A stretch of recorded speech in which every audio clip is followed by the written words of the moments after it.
عطا و فیض کا دریا شعائر آپ ہی تو ہے میرے مرشد میرے آقا شعائر آپ ہی۔ خوبی کی بات یہ کہ یہ کمال پر جا کر حاصل ہوتی ہیں۔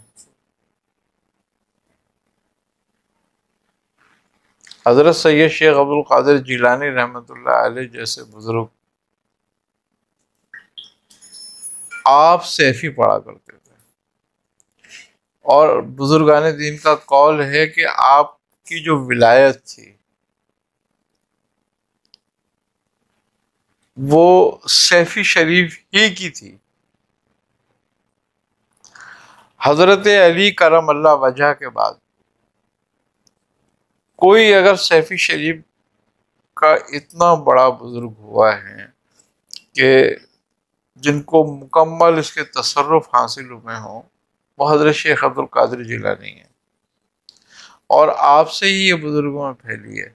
لیکن خوبی کی بات یہ تھی کہ یہ ان بزرگوں تک کبھی بھی نیچے نہیں آئی، اپنے مریدین کو تلقین نہیں فرماتے تھے، بلکہ ان کو تلقین فرماتے تھے جن کو خلافت الاجازت عطا کر دیا کرتے تھے، ان کو پھر تلقین کیا کرتے تھے اور ان کو اجازت دیتے تھے۔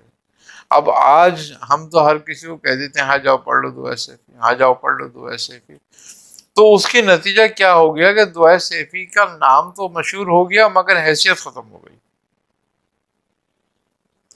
ان کے ہاں سیفی کا نام مشہور نہیں تھا بلکہ حیثیت تھی۔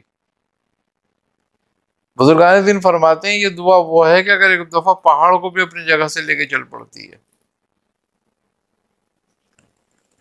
اب ہمارے ہاں کیا نتیجہ نکلتا ہے کہ وہ دعائے سیفی پڑھنے کے بعد اور پریشان حال ہو جاتے ہیں، اور پریشانی میں مبتلا ہو جاتے ہیں۔ یہ دعائیں پڑھ کر کیوں ہو جاتے ہیں؟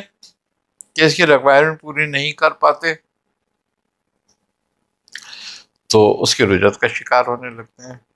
اچھا، دعائے سیفی کو سب سے زیادہ تنبیہ کی ہے نہ پڑھنے کی بزرگوں نے۔ خوبی کی بات یہ ہے نہ پڑھنے کی، پڑھنے کی تنبیہ نہیں کی اس کے، بلکہ نہ پڑھنے کی تنبیہ کی ہے سب سے زیادہ۔ کیوں؟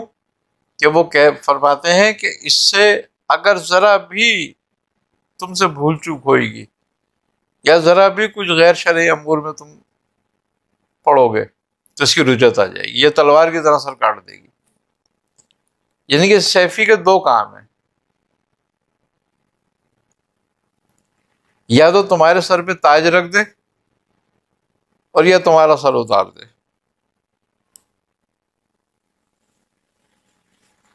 اب جن کے سروں پہ تاج رکھے اس نے، آج وہ مقبول بارگاہ ہیں، ورنہ پتہ نہیں کتنے لوگ مارے گئے۔